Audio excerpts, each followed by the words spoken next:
कल जो बुशरा बीबी का लहजा था और जो टोन थी और जो अल्फाज उन्होंने जिस तरह इस्तेमाल किए सामने बिठा के, क्या वो दरबार नहीं था?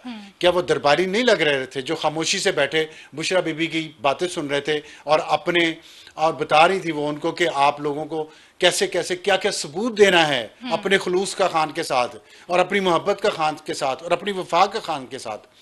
और जिस तरह की उनका वो इस्लाम और कलमा और कुरान और अल्लाह और नबी का जिस तरह उन्होंने वहाँ पे रेफरेंस दिए हैं अपनी तकरीर में, आई थिंक सारे वो कार्ड्स खेले हैं जिससे मुझे तो मेरी जनरेशन जिन सब कार्ड्स को बुरा कहती तो है। मैं इन कार्ड्स को पहले भी देख चुका हूँ ना, यही तो समझा रहा हूँ कि उन्होंने वो सारे कार्ड्स खेले। तो मुझे याद आ गया जनरल ज़ियाउल हक का कार्ड, उसने भी ऐसे कार्ड खेले थे इस्लाम के और निज़ाम मुस्तफ़ा के और रसूल के और अपनी लीडरशिप और हमारे पास खिलाफत एक के। क्लिप भी है यहाँ पे, हम सुना सकते हैं किसका? जनरल ज़ियाउल हक का। वो उसी से रिलेटेड हाँ सुनाए, वो तो बहुत अच्छा किया प्लीज आपने। वो सुनवा दें। दिसंबर 1984 को मुल्क में रेफरेंडम होगा। आपने ये फैसला देना है कि आप नजरिया पाकिस्तान पर यकीन रखते हैं, क्या आप निफाज इस्लाम के अमल की हिमायत करते हैं। अगर वोट डालने वालों की अक्सरियत ने इस सवाल का जवाब हाँ में दिया तो उसका मतलब ये होगा जनरल मोहम्मद ज़ियाउल हक को आइंदा 5 साल के लिए सदर मुंतखब कर लिया।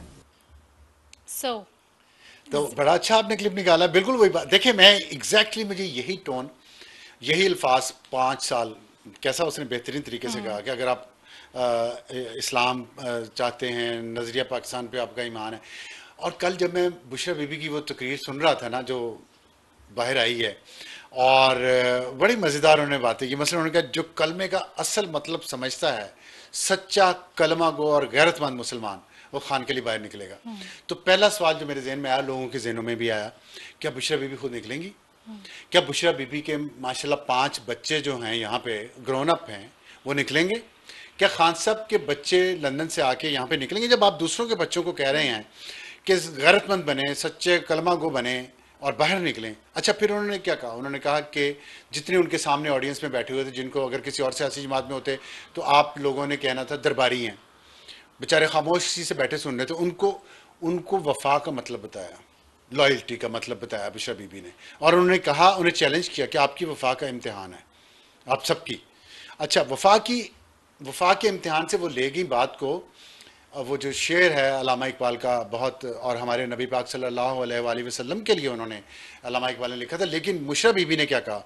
उन्होंने कहा कि वफा का वही मतलब है कि वो जो शेर है कि मोहम्मद से वफा तूने तो हम तेरे हैं। फिर उन्होंने उस शेर की तशरीह की काफ़ी देर तक, और उस तशरीह में उन्होंने बताया कि अल्लाह को वफा नहीं चाहिए और आपका वफा करना नबी के साथ बहुत ज़रूरी है। और फिर उन्होंने इसको लिंक किया, उन्होंने कहा देखिए अल्लाह के साथ वफा, नबी के साथ वफा और अपने लीडर के साथ वफा, जो आपका लीडर इमरान खान है। तो ये जो वो लड़ी जिस तरह बनाती हैं और जिस तरह वो इस्लाम का नाम इस्तेमाल करती हैं सियासी मकासद के लिए, ये हम बार बार होता देख चुके हैं। और मैंने अभी आपने जो अभी एग्जांपल जनरल ज़ियाउल हक की सुनवाई है, ये 1985 आई थिंक 84 था शायद या 5 था, 84 ये तब की है। तो सोचें आप कितने सालों से हम ये इस्लाम के नाम पे इस्तेमाल किया जा रहा है इस कौम को और इस कौम के बच्चों को। आगे उन्होंने फिर क्या किया? आगे उन्होंने शाहीन और गिद्ध का फ़र्क समझाया, और उन्होंने पता नहीं कहाँ से क्या गुफ्तगू करती रही। हालांकि अब अगर वो नेट जियो पे कोई मॉडर्न डॉक्यूमेंट्री देख लेती तो इकबाल की शाहीन से निकल आती, उन्हें पता चलता है शाहीन भी मुर्दार खा लेता है जब भूखा हो। तो वो हमेशा परिंदा शिकार करके खा के बाकी नीचे नहीं फेंक देता। ये तो रिस्क को ज़ाया करने वाली बात। तो खैर इसको छोड़ें। लेकिन उन्होंने एक बहुत और अहम बात की है, अहम भी है और ख़तरनाक भी है। मुझे अफसोस भी हुआ कि फिर पंजाबियों पे बात आएगी।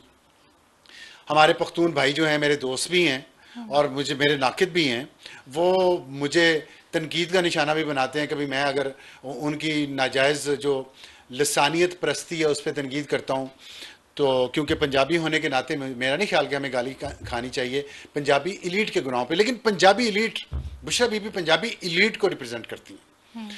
एक बात की मैं खैबर पख्तूनख्वा की और पीटीआई के खैबर पख्तूनख्वा के लोगों की इस बात की मैं तारीफ़ करूँगा कि उन्होंने एक पंजाबी लीडर को खुशामदीद कहा है वहाँ पे, और एक खातून लीडर को खुशामदीद कहा है।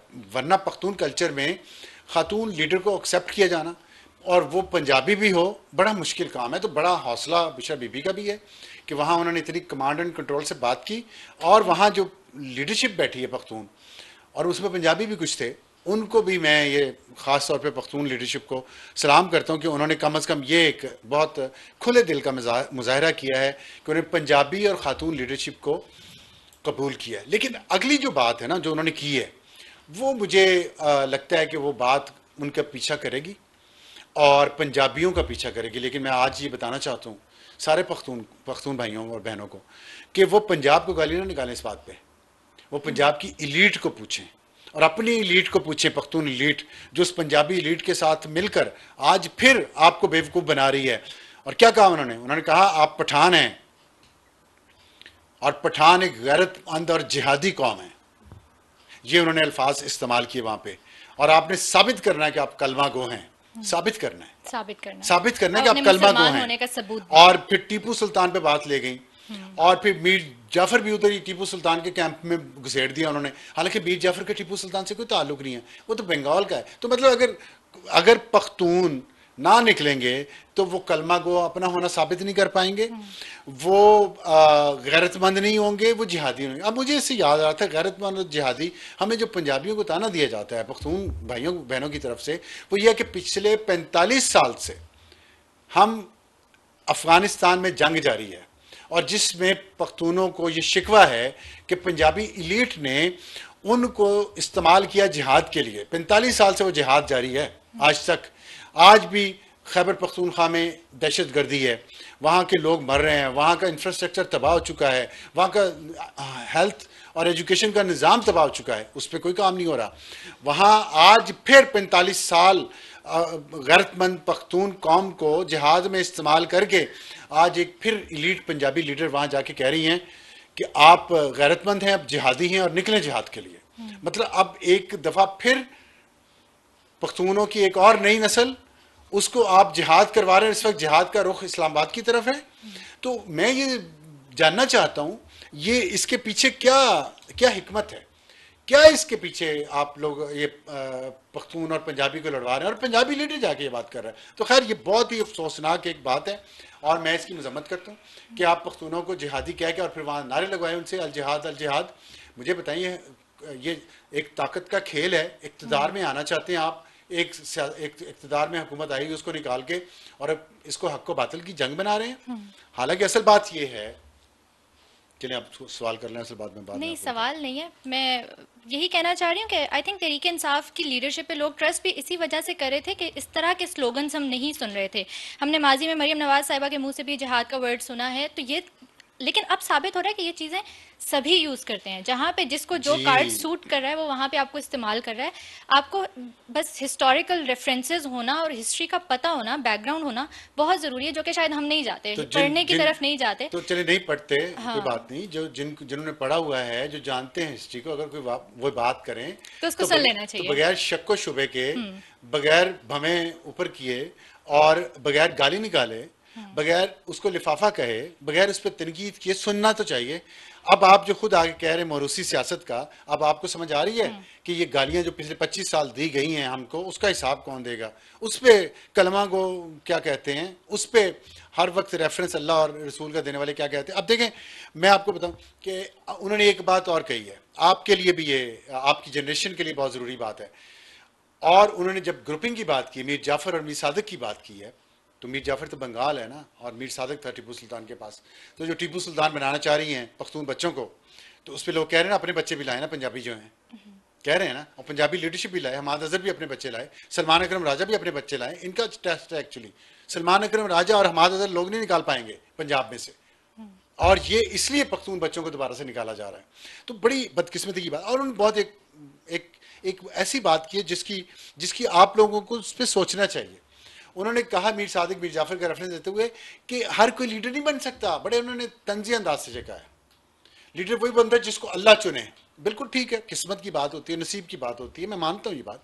लेकिन उन्होंने आप जो अपनी ख्वाहिशात आपकी जनरेशन ने दिल में पाली हुई है ना, कि हम बड़े होके तो पता नहीं क्या बन जाएंगे, उन्होंने बता दिया है आपकी किस्मत नहीं, आप पीछे पीछे चलें, दरबारी बने, ज़्यादा इनकलाबी ना बने। उन्होंने कह दिया हर कोई लीडर नहीं बन सकता, ये कहा है उन्होंने, सुना है आपने? तो ये मौरूसी सियासत है ना, तो इसके पीछे वजूहात जो हैं वो मैं और आप काफ़ी टाइम से कहा जा रहा है कि पीटीआई इमरान खान से और इमरान खान पीटीआई है। तो खैर, कमिंग टू वर्ड्स ये तो दी एंड। नजरिया है ना, इसका ये मतलब है कि कोई लीडर नहीं बन सकता, कोई और वजीर आजम नहीं बन सकता।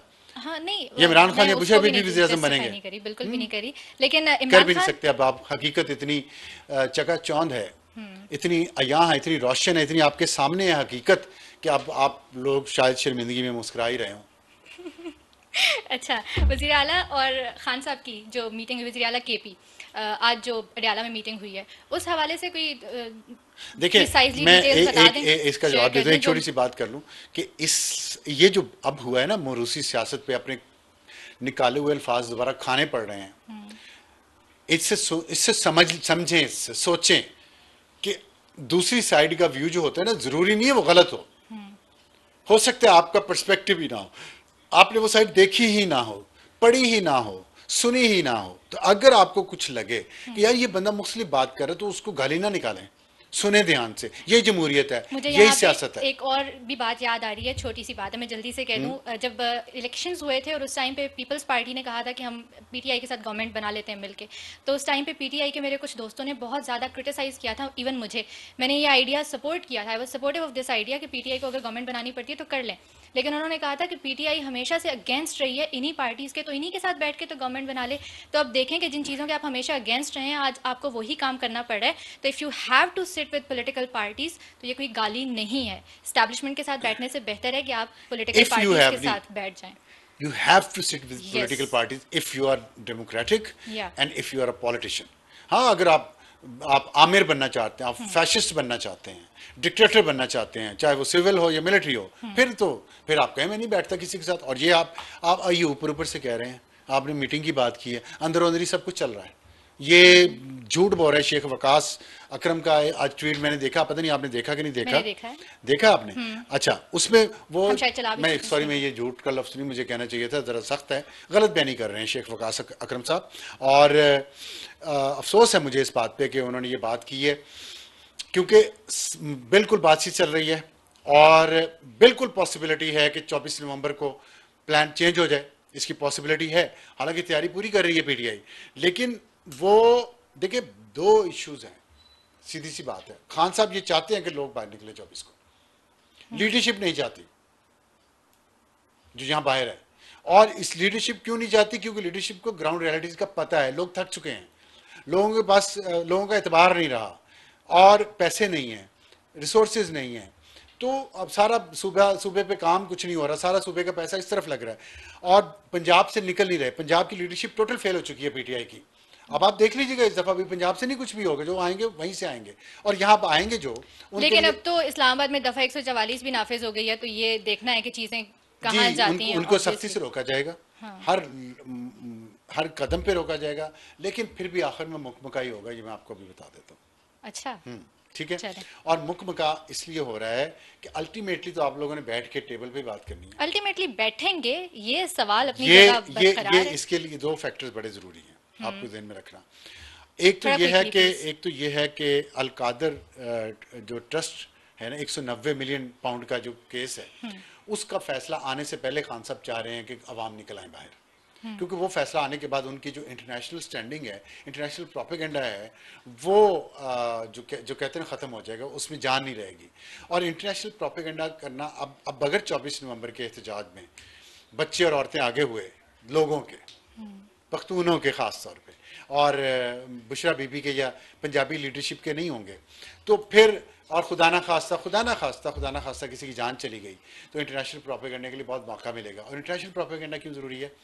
डोनाल्ड ट्रंप आ रहा है, अमेरिका, इस वक्त इस्टेब्लिशमेंट को जो ख़तरा है ना, वो है अमेरिका का, कि अमेरिका या डोनाल्ड ट्रंप आके क्या पॉलिसी पाकिस्तान की तरफ लगाएंगे, क्योंकि अभी तक कुछ पता नहीं चल रहा कि डोनाल्ड ट्रंप किस हद तक मुदाखलत करेंगे पाकिस्तान के मामलात में, करेंगे वो ज़रूर।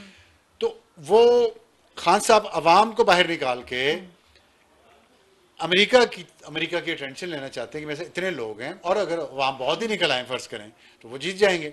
तो अगर ना भी जीते, कुछ लाशें मिल गई खुदा ना खास्ता, तो वो अमेरिका और इंटरनेशनल प्रेशर बढ़ जाएगा इस्टेब्लिशमेंट पे, फिर कोई मुकमका मुफाहमत डील हो सकती है। अल्टीमेटली डील की तरफ भी जानी है। अभी भी इस वक्त तक दोनों साइड जो हैं They're वो open to talk. कॉशियस हैं और एक दूसरे को देख रही हैं। अल्लाह करे है। 24 नवंबर खैर खैरियत से गुजर जाए। ठीक है, कंक्लूड इसी पे करेंगे कि ट्रंप का किसी को कुछ पता नहीं है और इसीलिए सब अपने ट्रंप कार्ड जो हैं वो इस्तेमाल कर रहे हैं। आने वाले दिनों में मजीद बात करेंगे, तब तक के लिए दीजिए इजाज़त, ख्याल रखिए, खुदा हाफिज़।